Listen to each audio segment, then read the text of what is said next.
രജീഷ് കുമാറേ, രണ്ടടിക്കാത്ത ചായ. ആന്ന് ഇപ്പൊ തരാ. അജേട്ടാ കടി എന്താ ഉള്ളത്? ഉഴുന്നുകൂടെ ബോണ്ട കായപ്പം പത്തിരി. കണക്ക് എന്താ വേണ്ടേ? 2 പത്തിരി. പത്തിരിയല്ലേ ഞാൻ? അജേട്ടാ നിങ്ങളെന്താ രാവിലെ നടക്കാൻ വരാഞ്ഞ്? രാവിലത്തെ മഴ കണ്ടപ്പോ ചടപ്പായി പോയി. അജയ നോക്ക്, 10-50 വയസ്സായി, ആരോഗ്യം നല്ലോണം ശ്രദ്ധിച്ചോ. ഓന് പ്രശ്നമില്ലടോ, ഓന് ഇതിന്റെ ഉള്ളിൽ കൂടെ അങ്ങോട്ടും കൂടെ നടക്കണ്ടല്ലോ, അത് മതിയോ? ശരിയാട്ടോ. ഈ ചെക്കന്മാരെ കൊണ്ട് വല്ലാത്ത ശല്യാട്ടോ. അല്ല മോനേട്ടാ, ആ ബൈക്കിന്റെ ബാക്കിലേക്ക് നിങ്ങളെ മോനല്ലേ? നിങ്ങൾ കണ്ടില്ല? ഞാൻ ശ്രദ്ധിച്ചില്ല ശിവ. ശ്രദ്ധിക്കണം മോനേട്ടാ, നിങ്ങളത് കുറെ കാലം ഞാൻ അത് പറയണം വിചാരിക്കുന്നു. പിന്നെ നിങ്ങൾ വിചാരിക്കും നിങ്ങളെ മോനെ പറ്റി ഞാൻ അങ്ങനെ കുറ്റം പറഞ്ഞ് നടക്കല്ലേ? ഞാനിപ്പോ അതാ പറയാൻ പഠിച്ചു. അതൊന്നും പ്രശ്നമില്ല ശിവ, ഈ പറഞ്ഞോ, ഞാൻ കേൾക്കാൻ ബാധ്യസ്ഥനല്ലേ. മോനേട്ടാ, ഇവിടെ കുറെ ചെറുപ്പക്കാരുണ്ട്, മൊത്തം അലുമ്പുകളാ. നിങ്ങളെ മോനെ പല സമയത്തും പല സ്ഥലത്തും വെച്ച് ഞാൻ കണ്ടിട്ടുണ്ട്. ഞാൻ കാണുമ്പോഴൊക്കെ കുറെ ചെക്കന്മാരെ കുറെ പെൺകുട്ടികളെ കൂടെ ഉണ്ടാവും. ഇന്നാണ് മെഡിക്കൽ കോളേജ് ഹോസ്പിറ്റലിൽ പോകുന്ന സമയത്തെ ആ ബസ് സ്റ്റോപ്പിന്റെ സൈഡിലുണ്ട് ഓനോന്റെ ടീമും. കണ്ടിനെനിക്ക് അത്ര സുഖം തോന്നിയില്ല കേട്ടോ. പിന്നെ ഓൻ 24 മണിക്കൂറും ഫോണിലാണ്. ഒന്ന് ശ്രദ്ധിച്ചോളൂ. ശിവൻ പറഞ്ഞത് ശരിയാ മോനേട്ടാ. ഞാനൊരു 3-4 പ്രാവശ്യം ഓനെ നമ്മളെ ബീച്ച് ഹോസ്പിറ്റലിന്റെ സൈഡിൽ നിന്ന് തിരിഞ്ഞു കളിക്കുന്നത് കണ്ടിട്ടുണ്ട്. അന്നും ഓൻ്റെ കൂടെ കുറേ ചെക്കന്മാരുണ്ട്. എനിക്ക് തോന്നണേ അവിടെയാണ് ഇവരെ പ്രധാന സങ്കേതം എന്നാണ്. മോനേട്ടാ, നിങ്ങളൊരു കാര്യം മനസ്സിലാക്കിക്കോളൂ, രാത്രി ആയാൽ നമ്മളെ ടൗണ് മഹാ അലമ്പാണ്. അല്ല, ഓ നട്ടപ്പാരൊക്കെ പുറയിലേക്ക് കയറി വരുമ്പോ നിങ്ങൾ എന്താ നേരം വൈകും ചോദിക്കല്ലേ? നിങ്ങൾ എന്താ അച്ഛനാണ്? നിങ്ങളെ വിഷമിപ്പിക്കാൻ വേണ്ടി പറഞ്ഞല്ലോ കേട്ടോ. ഇപ്പോഴത്തെ കാലഘട്ടം അതാണ്. മക്കള് വഴിതെറ്റിയപ്പോൾ അധികം സമയമൊന്നും വേണ്ട. ഇനി വഴിതെറ്റി പോയിട്ട് കുത്തിരിഞ്ഞ് കരഞ്ഞിട്ടൊരു കാര്യം ഉണ്ടാവില്ലേ? ഇവരെ കാര്യത്തിൽ നമ്മളൊന്ന് ഇടപെടണോ? കാരണം ഇവരെയൊക്കെ നേതാവായി എല്ലാത്തിനും മുന്നിലേ നിങ്ങളെ മോൻ തന്നെയാണ്. ഇനി വളർന്നു വരുന്ന തലമുറ രക്ഷപ്പെടണമെങ്കിലേ നിങ്ങളെ മോനെ പോലത്തെ ചെക്കന്മാരെ നിലയ്ക്ക് നിർത്തണം. മോനേട്ടാ, ഇപ്പൊ ശിവൻ പറഞ്ഞ വെച്ച് നോക്കുകയാണെങ്കിലും ഞാൻ കണ്ടത് വെച്ച് നോക്കുകയാണെങ്കിലും ഇവര് ആശുപത്രി മറയാക്കിയുള്ള എന്തോ ഒരു കളിയാണ്. എന്തായാലും സംഗതി വലിയ അപകടത്തിലേക്കാണ്. ഈ ആദ്യം ഓനോടൊന്ന് സംസാരിക്കും, അപ്പൊ അറിയാലോ ഓന്റെ നിലപാടെന്താണ്. എന്നിട്ട് ബാക്കി കാര്യങ്ങൾ ഇവിടെ തീരുമാനിക്കാം. അങ്ങോട്ടും കൂടി സംസാരിച്ച് കാര്യമില്ലടോ, അടിച്ച് കൈയും കാലും പൊട്ടിക്കണോ അല്ലേ? നിങ്ങൾ പറഞ്ഞ പോലെ പല സ്ഥലത്തും വെച്ച് ഓനെ ഞാനും കണ്ടിട്ടുണ്ട്. എന്തിനാണ് അവിടെ പോയതെന്ന് വെച്ചാൽ വ്യക്തമായ ഒരു മറുപടി ഒന്നും തരില്ല. ഓൻ്റെ ഇപ്പോഴത്തെ കൂട്ടുകെട്ട് അവസാനിപ്പിക്കണമെന്ന് പല പ്രാവശ്യം ഞാൻ അവനോട് പറഞ്ഞതാ. പിന്നെ ഞാനും വിചാരിക്കും വെറുതെ എന്തിനാ ഒരു പ്രശ്നം ഉണ്ടാക്കുന്നത്. ചില സമയത്ത് ഫോൺ വരുമ്പോൾ വീടും വീട്ടുകാരും മറന്ന് ഓൻ്റെ ഒറ്റ പോക്കാം. മക്കൾ ഇപ്പോൾ അത്രയും വലുതായാൽ ഓരമ്പോൾ പേടിക്കണം. നിങ്ങൾ നാളെ കേട്ടില്ലേ, അടിവാരത്തൊരു പാവം പിടിച്ച് ഉമ്മനെ കൊന്നതേ ആ ഉമ്മൻ്റെ മോനാ. സ്വന്തം മക്കളെ കൈകൊണ്ട് മരിക്കുക എന്ന് പറഞ്ഞാൽ നിങ്ങൾ എന്തെങ്കിലും ചെയ്യും. ഈ ടൗണിൽ പോയി സാധനം എടുക്കാണ്ട് ഞാൻ പോവാണ്. അജി അതിന്റെ പൈസ തരട്ടോ. മോനേട്ടാ, നിങ്ങൾ കരലിനെ ഞങ്ങളുണ്ട് കൂടെ.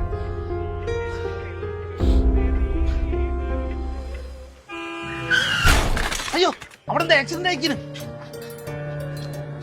ഇത് ഇവിടെ സ്ഥിര. അജേട്ടാ, നമ്മളെ ശിവേറിന്റെ വണ്ടി കെട്ടി നല്ല പരിക്കുണ്ട്, പെട്ടെന്ന് ഓടി വരി. ചതിച്ചല്ലോ പോകാനെ. മോനേട്ടാ, വണ്ടി ഇടിച്ച് തെറിപ്പിച്ചതാ, നിർത്താണ്ട് പോയി വണ്ടി. ശിവ, ശിവ, ആരെങ്കിലും വണ്ടി പിടിക്ക്, ഞാൻ വിളിക്കാം. ശിവ, ശിവ, ചോര ചോര എല്ലാം പോണ്ട്. അജേട്ടാ, ഒരു തുണി ഇട്ടോ.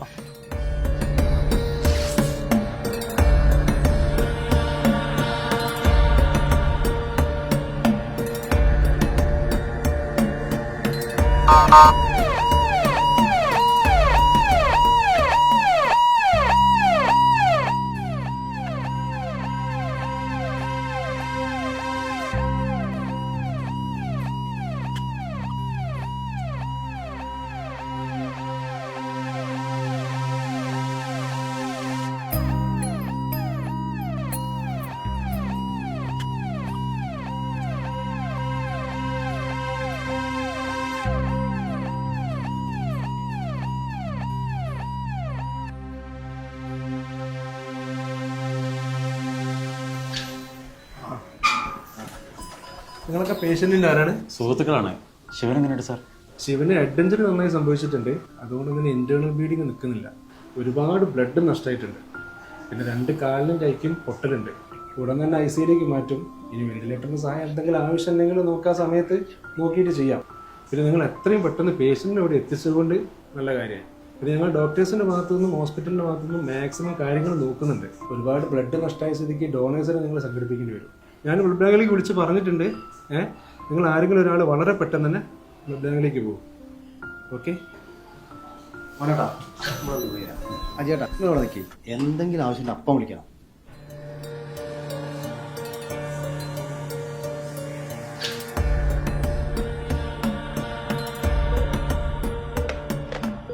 എന്തായിരുന്നു? ഞങ്ങൾ ഡോക്ടർ പറഞ്ഞിട്ട് വരികയാണ്. ഡോക്ടർ വിളിച്ചിരുന്നു. ഈ പേഷ്യൻറ്റിന് ഇവിടെ സ്റ്റോക്കുള്ള 10ഓളം യൂണിറ്റ് ബ്ലഡ് ഓൾറെഡി കൊടുത്തു കഴിഞ്ഞു.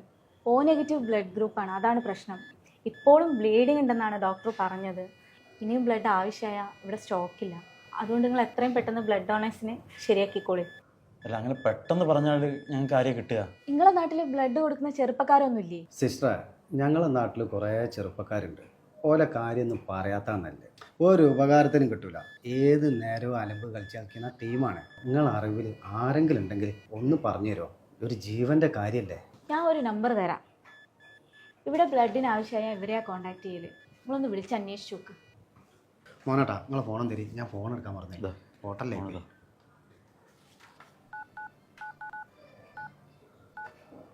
ഈ നേരമില്ലാത്ത നേരത്തെ ചങ്ങായിൻ്റെ ഫോണിലേക്കാണല്ലോ പോണേ. സിസ്റ്ററെ നിങ്ങളൊന്ന് വിളിക്കുമോ? ടെൻഷനായിട്ടാ ഫോണ് തെറ്റിപ്പോണം.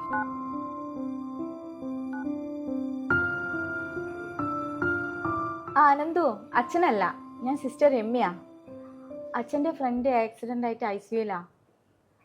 O നെഗറ്റീവ് ബ്ലഡ് വേണം. ഒരു മിനിറ്റ്. പേഷ്യൻ്റെ പേരെന്താ? ശിവൻ. ശിവൻ. ഞാൻ അച്ഛന് കൊടുക്കേ.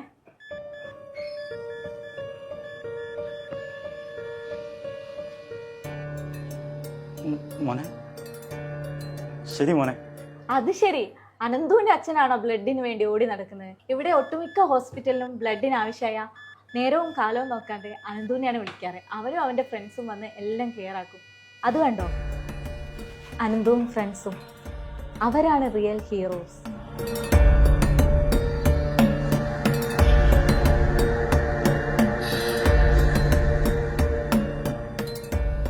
മോനേട്ടാ തെറ്റ് പറ്റിയ ഞങ്ങൾക്കാണ്. അനന്തുവിനെ മനസ്സിലാക്കാൻ ഞങ്ങൾ വൈകിപ്പോയി.